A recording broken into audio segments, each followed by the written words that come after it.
அன்னைக்கு 2023 மேகங்கள் மெல்ல மெல்ல இருளத் தொடங்கிருச்சு. ஆள் நடமாட்டமே இல்லாத ஒரு ரோட்ல ஒரு கார் வேகமாக போய்கிட்டு இருக்கு. கொஞ்ச நேரம் கழிச்சு அந்த கார் ஒரு ஓரத்தில் பார்க் பண்ணுறாங்க. அந்த கார்லேருந்து 2 நபர்கள் வெளியே வந்து சுற்றி முற்றி பார்க்குறாங்க. திரும்ப அவங்க 2 பேரும் அந்த காருக்குள்ளே போகிறாங்க. அவங்க முன்னுக்கு அடர்ந்த காடு, அந்த காட்டுக்கு நடுவில் ஒரு மண் பாதை. இப்போது அந்த காரோட ஹெட் வெளிச்சம் அந்த அடர்ந்த காட்டுக்கு நடுவில் இருக்கிற அந்த மண் பாதையை மேலே போயிட்டு விழுவுது. மெல்ல மெல்ல அந்த கார் இப்போ அந்த மண் பாதையில் நுழைய ஆரம்பிக்குது. அந்த அடர்ந்த காட்டுக்குள்ளே போன அந்த 2 பேருக்கு என்ன ஆணுச்சு? அவங்களுக்கு அங்கே காத்துக்கிட்டு இருந்தது என்ன? திரும்ப அவங்க அந்த காட்டை விட்டு வெளியே வந்தாங்களா, இல்லை மர்மமானாங்களா? நிஜத்துக்கும் கற்பனைக்கும் நடுவில் இருக்கிற அந்த இருண்ட உலகத்தை தேடி ஒரு பயணம். இது கையஞ்சோஸ் டார்க் ரீல்ம். நான் உங்கள் கையஞ்சோ. வாங்க கதைக்குள்ளே போகலாம்.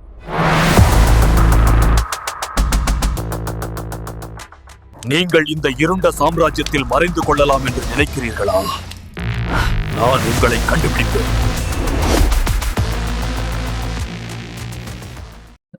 அது 2023 இந்த கோவிட் காலகட்டத்தில் இந்த லாக்டவுன்லாம் ஒரு முடிவுக்கு வந்து மக்கள் வந்து சுதந்திரமாக வெளியே போகலான்னு ஒரு அனௌன்ஸ்மெண்ட் பண்ணாங்க இல்லையா? ஸோ அந்த ஒரு டைமில் தான் சங்கரி அண்ட் ஜோ இவங்க 2 பேரும் ஒரு லாங் ட்ரைவ் போகலாம் அப்படின்னு பிளான் பண்ணுறாங்க. ஸோ சங்கரி அண்ட் ஜோ இவங்க வந்து காலேஜ் காலத்துலேயே வந்து ரொம்ப ஒரு பெஸ்ட் ஃப்ரெண்டாக இருந்திருக்காங்க. அவங்களுக்குள்ள வந்து எந்த ஒரு ஒளிவு முறையும் இருக்காது. ஸோ அந்த அளவுக்கு ஒரு பெஸ்ட் ஃப்ரெண்டாக இருந்திருக்காங்க. ஸோ அவங்க பிளான் போட்டது இப்போவோ சுற்றி பார்க்கலாம் அப்படின்னு. அண்ட் லாக்டவுன் முடிஞ்சு இதுதான் அவங்க சந்திக்க போகிற ஃபர்ஸ்ட் சந்திப்புனால ரொம்ப சந்தோஷமாக அந்த நாளுக்காக அவங்க வெயிட் பண்ணியிருந்தாங்க. ஸோ அவங்க எதிர்பார்த்த அந்த நாளும் அன்னைக்கு வந்துச்சு. ஒரு வீக்கெண்டில் சங்கரி அண்ட் ஜோ இவங்க 2 பேரும் ஈப்போவை சுற்றி பார்க்கலாம் அப்படின்னு கிளம்புறாங்க. ஈப்போனாலே பழமையான குகைகள், பச்சை பசுமையான மலைகள், நீர்வீழ்ச்சிகள் இதுக்கெல்லாம் பேர் போட்ட இடனால அவங்க 2 பேரும் ஈப்போவுக்கு சுற்றி பார்க்க போகிறாங்க.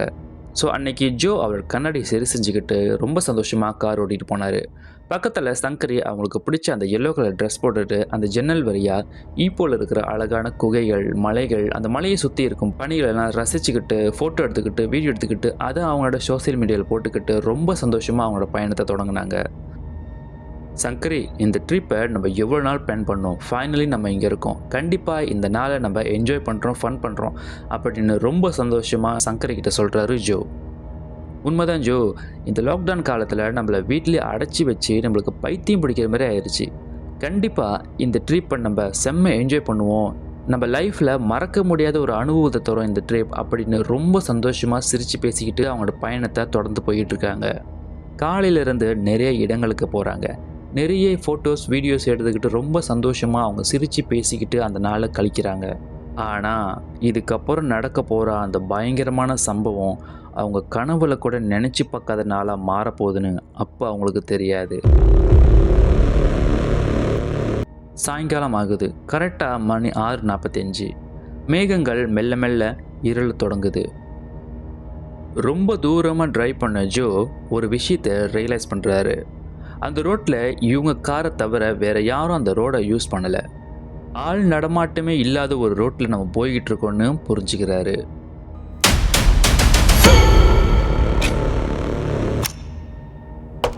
அப்போ தான் கார் ஜிபிஎஸ்ஸை அவர் செக் பண்ணுறாரு. அது வேலை செய்யாமல் போய் ரொம்ப நேரம் ஆகுது. உடனே காரை ஒரு ஓரமாக போய் பார்க் பண்ணுறாரு. காரை ஒரு ஓரமாக பார்க் பண்ணிட்டானே ஜோ காரை விட்டு வெளியே வராரு. ஜோ வெளியானதை பார்த்து சங்கரியும் காரை விட்டு வெளியே வராங்க. என்னாச்சு ஜோ, ஏன் கார் இங்கே நிறுத்திருக்கீங்க அப்படின்னு சங்கரி கேட்குறாங்க. அப்போ தான் ஜோ சங்கரி கிட்ட சொல்கிறாரு, காரோட ஜிபிஎஸ் சிக்னல் வேறு செய்யாமல் போய் ரொம்ப நேரம் ஆகுது, அதை கவனிக்காமல் நான் தப்பான ஒரு பாதையில் வந்துட்டேன் போல் அப்படின்னு ஒரு சந்தேகமாக சொல்கிறாரு ஜோ. ஸோ அப்போ தான் சங்கரி அவங்களோட ஃபோன் எடுத்து பார்க்குறாங்க. அவங்க ஃபோனில் கூட சிக்னல் இல்லாததான் உணர்றாங்க. அந்த இடத்த சுற்றி முற்றி பார்க்குறாங்க. ஆள் நடமாட்டமே இல்லாமல் அந்த இடம் ரொம்ப அமைதியாகவே இருக்குது. ஸோ கொஞ்ச நேரம் அவங்க அங்கேயே நின்று அவங்க ஃபோனெல்லாம் சுவிட்ச் ஆஃப் பண்ணி திறக்கிறாங்க. அப்பயும் அவங்க ஃபோனில் சிக்னல் கிடைக்கல. ஸோ அந்த இடமே ரொம்ப அமைதியாக இருக்கிறனால சங்கரிக்கு அந்த இடத்துல ரொம்ப நேரம் நிற்கிறது தப்பாக படுது. ஸோ 2 பேருமே திரும்ப அந்த காருக்குள்ளே போகிறாங்க. ஸோ காருக்குள்ளே போயிட்டானே 2 பேரும் அவங்க முன்னுக்கு பார்க்குறாங்க. ஸோ அவங்க முன்னுக்கு அடர்ந்த காடு, அந்த காட்டுக்கு நடுவில் ஒரு சின்ன மண் பாதை போகுது. சங்கரி, இந்த பாதை கரெக்டாக இருக்குமா? காரில் வேற பெட்ரோல் முடிய போகுது, காடு வேற ரொம்ப பயங்கரமாக இருக்குது அப்படின்னு ஜோ சங்கரிட்ட கேட்குறாரு. தெரியலையே ஜோ, ஆனால் நம்மளுக்கு வேறு வழியும் இல்லை, இப்படியே நேராக போனாக்கா மெயின் ரோடு வந்துடும்னு நினைக்கிறேன் அப்படின்னு ஒரு பயத்தாடையே சங்கரி சொல்கிறாங்க. ஸோ இப்போ 2 பேருமே அந்த மண் பாதையில் போகலாம் அப்படின்னு ஒரு முடிவு பண்ணுறாங்க. அவங்க காரை ஸ்டார்ட் பண்ணுறாங்க. அந்த காரோட ஹெட்லைட் வெளிச்சம் அந்த மண் பாதையில் போய் விழுவுது. மெல்ல மெல்ல அந்த கார் அந்த மண் பாதையை நோக்கி நுழையுது. இதுக்கப்புறம் அவங்களுக்கு நடக்க போகிற சம்பவம் அவங்க வாழ்நாளே மறக்க முடியாத ஒரு சம்பவமாக மாறப்போகுது. அவங்க முன்னுக்கு ஏதோ ஒன்று, யாரோ ஒருவர் ரொம்ப காலமாக இவங்களுக்காக காத்துக்கிட்டு இருக்கு. அந்த காட்டுக்குள்ளே அவங்க போக போக போக அந்த காடு இன்னும் பயங்கரமாக மாறுது. அந்த காடு சுற்றி ஒரே பனிமூட்டமாக இருக்குது. மேகங்கள் முழுமையாக இருள தொடங்கிடுச்சு. இப்போ அந்த காட்டுக்கு நடுவில் அவங்களோட கார் ஹெட்லைட் வெளிச்சம் மட்டும்தான் இருக்குது. அவங்க 2 பேரும் அந்த காட்டுக்குள்ளே போய்கிட்டே இருக்கும்போது அவங்களோட கார் ஹெட்லைட் வெளிச்சம் அந்த பனிகளை தாண்டி அந்த காட்டுக்கு நடுவில் இருக்கிற ஒரு பங்களா மேலே போயிட்டு விழுவுது. பார்க்குறதுக்கு பிரிட்டிஷ்காரங்க காலத்தில் கட்டின ஒரு பங்களா மாதிரி ரொம்ப பயங்கரமாக இருந்துச்சு. அந்த பங்களா கிட்ட அவங்க வர வர வர 2 பேரும் ஒரு விஷயத்தை நோட்டீஸ் பண்ணுறாங்க. அந்த பங்களா மேலே ஒரு ரூமில் லைட் எரியுதான் இவங்க 2 பேரும் பார்க்குறாங்க. அப்போ தான் சங்கரி ஜோ கிட்ட கேட்குறாங்க, ஜோ, இந்த காட்டுக்கு நடுவில் இந்த மாதிரி ஒரு பயங்கரமான பங்களோவில் யார் இருப்பா அப்படின்னு அவங்க பேசி முடிக்கிறதுக்குள்ளே அவங்களோட கார் அங்கேயே ஸ்டாப் ஆகுது. ஸோ சங்கரி பயத்தில், ஜோ என்னாச்சு, ஏன் கார் இங்கே நிப்பாட்டினீங்க அப்படின்னு சங்கரி ஜோ கிட்ட கேட்குறாங்க. ஜோ ஒரு மாதிரி பதட்டத்தோட, சங்கரி, காரை நான் நிப்பாட்டில், தன்னால் நின்றுச்சு அப்படின்னு ஜோ சொல்கிறாரு. ஜோ அவரோட காரை ஸ்டார்ட் பண்ணுறதுக்கு ரொம்ப நேரம் முயற்சி பண்ணுறாரு. அதுக்கப்புறம் அவங்க 2 பேரும் டார்ச் லைட் எடுத்துக்கிட்டு வெளியே வராங்க. ஜோய் அவரோட காருக்கு என்ன ஆச்சு அப்படின்னு செக் பண்ணி பார்க்குறாரு. சங்கரி டார்ச் லைட் எடுத்துக்கிட்டு சுற்றி முற்றி பார்க்குறாங்க. அந்த காடே ரொம்ப அமைதியாக பயங்கரமாக மர்மமாகவும் இருந்துச்சு. ஜோ மறுபடியும் காரை ஸ்டார்ட் பண்ணுறதுக்கு ட்ரை பண்ணுறாரு. அப்போ சங்கரி அந்த பங்களாவே பார்த்துக்கிட்டு இருக்காங்க. அப்போ தான் சங்கரிக்கு ஒரு ஐடியா வருது.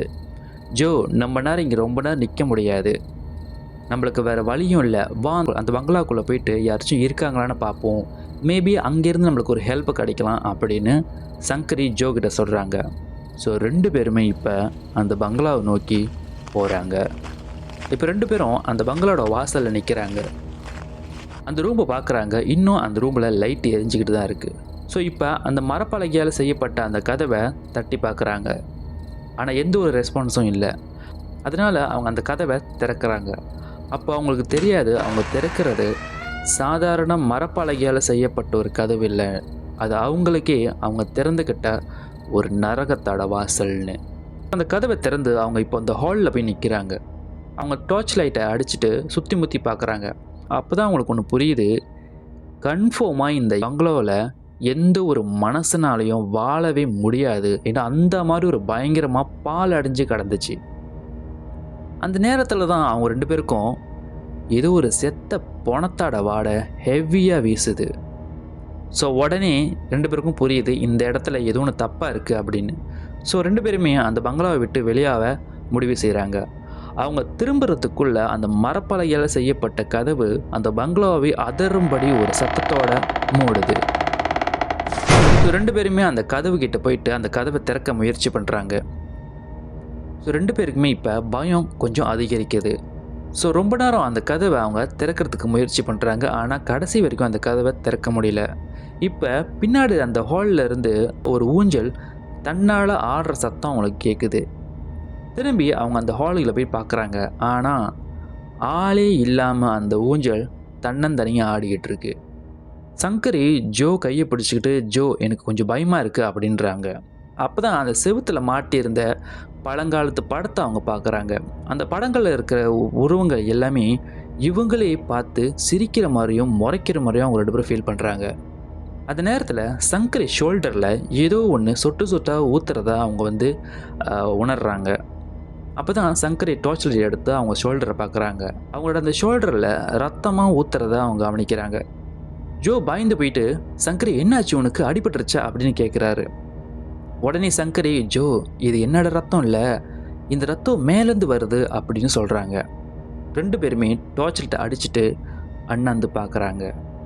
அப்போது அவங்க ஈரக்குலையை நடுங்கிற மாதிரி ஒரு விஷயத்தை பார்க்குறாங்க. அவங்க அண்ணாந்து மேலே பார்த்தப்ப அந்த பங்களாவோட கூரையில் ஒரு உருவம் அழுவி போன நிறமையில தலைகீழ தொங்கிக்கிட்டு இவங்களையும் முறைச்சி பார்த்துக்கிட்டு இருக்கு. சங்கரி ரொம்ப பயந்தனால ஜோவோட கையை பிடிச்சிக்கிட்டு இப்போ அழுவ ஆரம்பிக்கிறாங்க. ஜோ, எனக்கு ரொம்ப பயமாக இருக்குது அப்படின்னு.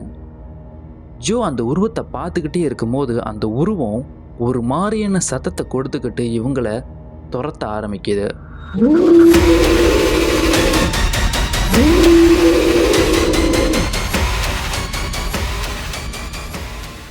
ஸோ அந்த உருவத்துக்கிட்ட தப்பிக்கிறதுக்கு சங்கரி, ஓடு சங்கரி, எங்கேயுமே நிற்காத அப்படின்னு அந்த உருவத்துக்கிட்ட தப்பிச்சு அந்த பங்களாவை விட்டு வெளியாகிறதுக்கு கண்ணு முன்ன தெரியாமல் அந்த இருட்டில் ஓடுறாங்க.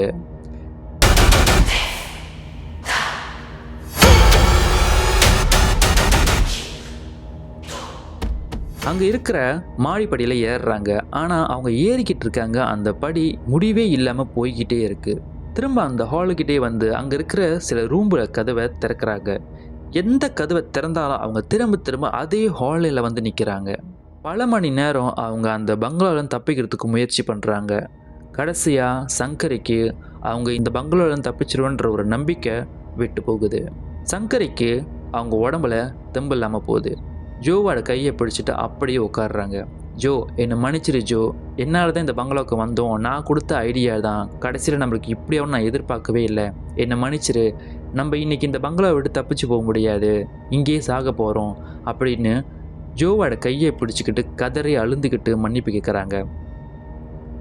அப்போ தான் ஜோ ஒரு விஷயத்தை நோட்டீஸ் பண்ணுறாரு. அவங்க ஏறி போனாங்க இல்லையா அந்த படிக்கட்டு பக்கத்தில் ஒரு சின்ன கண்ணாடி ஜன்னல் இருக்கிறத அவர் பார்க்குறாரு. அவருக்கு அப்போ தான் புரியுது, அந்த கண்ணாடி ஜன்னலை உடச்சா நம்ம வெளியே ஏறலாம் அப்படின்னு. ஸோ சங்கரி கையை பிடிச்சி இழுத்துக்கிட்டு அந்த ஜன்னல்கிட்ட அவர் போகிறாரு. ஸோ அந்த கண்ணாடி ஜன்னல்கிட்ட போயிட்டானே அந்த கண்ணாடி ஜன்னல் உடைக்கிறதுக்கு ஏதாச்சும் பொருள் கிடைக்குமான்னு தேடுறாங்க. ஸோ அந்த இடத்துல ஜோவும் சங்கரியும் நிறைய பழங்காலத்து ஃபோட்டோஸ், புத்தகம், டைரின்னு பார்க்குறாங்க. ஸோ அப்போ ஜோ ஒரு ஃபோட்டோவை பார்த்து ரொம்ப கன்ஃபியூஸாக பார்க்குறாரு. அப்போ சங்கரி பின்னாடி திரும்பி பார்த்துட்டு, ஜோ ஏதாச்சும் பண்ணு, அந்த உருவம் திரும்பி நம்மளை துரட்டிட்டு வருது அப்படின்னு சொல்ல ஜோ அங்கே இருக்கிற ஒரு ஹெவியான டைரி எடுத்து அந்த கண்ணாடி மேலே விட்டு அடிக்கிறாரு. ஸோ அந்த கண்ணாடி முழுமையாக உடையலைனாலும் ஏதோ கொஞ்சம் உடஞ்சிருக்கு. ஸோ அந்த டைரி இப்போ வெளியே போயிருச்சு. அந்த உருவம் கிட்ட வர வர வர ஜோக்கு புரியுது, இதுக்கு மேலேயும் நம்ம காத்துக்கிட்டு இருந்தால் நம்ம உயிருக்கு ஆபத்து அப்படின்னு சொல்லிட்டு அவரோட ஃபுல் பலத்தை கொண்டு அந்த கண்ணாடியை உடைக்கிறாரு. முதல்ல சங்கரியை அந்த ஜன்னலேருந்து எகிரி குதிக்க சொல்கிறாரு. ஸோ சங்கரி எகிரி குதிச்சிட்டானே, ஜோ இப்போ எகிரி குதிக்கிறாரு. ஸோ அவங்க 2 பேரும் அந்த ஜன்னல் விட்டு எகிரி குதிச்சிட்டானே, அந்த இடத்துல இருக்கிற நிறைய முள் செடி, அந்த கண்ணாடி ஜன்னலோட கண்ணாடி எல்லாம் அவங்க உடம்பை கிழிச்சு ரொம்ப காயப்படுத்துது. ஆனால் அது கூட பொருள்படுத்தாமல் இந்த பங்களாவை விட்டு அந்த பேய்கிட்ட தப்பிச்சு போனால் சரி அப்படின்னு 2 பேருமே அந்த பங்களாவை திரும்பி பார்க்காம உயிரை கையில் பிடிச்சிக்கிட்டு இப்போ ஓடுறாங்க.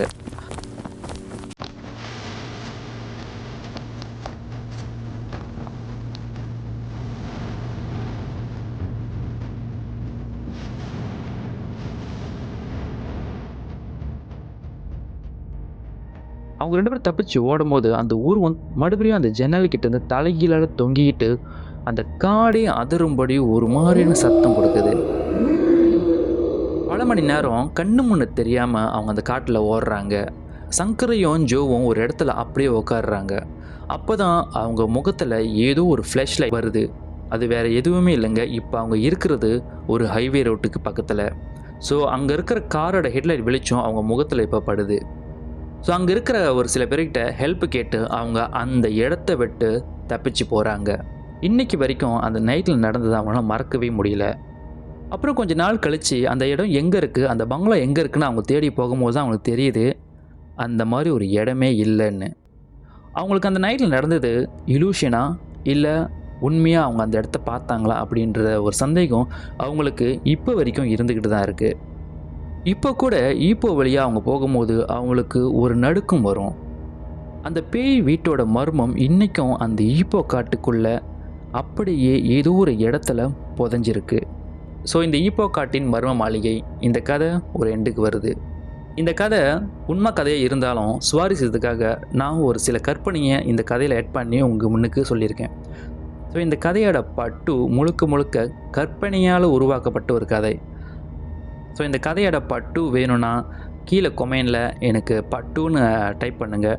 ஸோ உங்களுக்கும் இந்த மாதிரி ஏதாச்சும் ஒரு அமானுஷ கதைகள், மர்மமான கதைகள், மறக்க முடியாத சம்பவம் இருந்துச்சுன்னா என்கிட்ட ஷேர் பண்ணுங்கள். ஸோ என்னோடய ஐஜிக்கு நீங்கள் வந்து வாய்ஸ் நோட் பண்ணி எனக்கு அனுப்பலாம். ஸோ அடுத்த ஒரு மர்மமான பயணத்தில் உங்களை சந்திக்கிறேன். நான் கேஎன்ஜு. பாய்.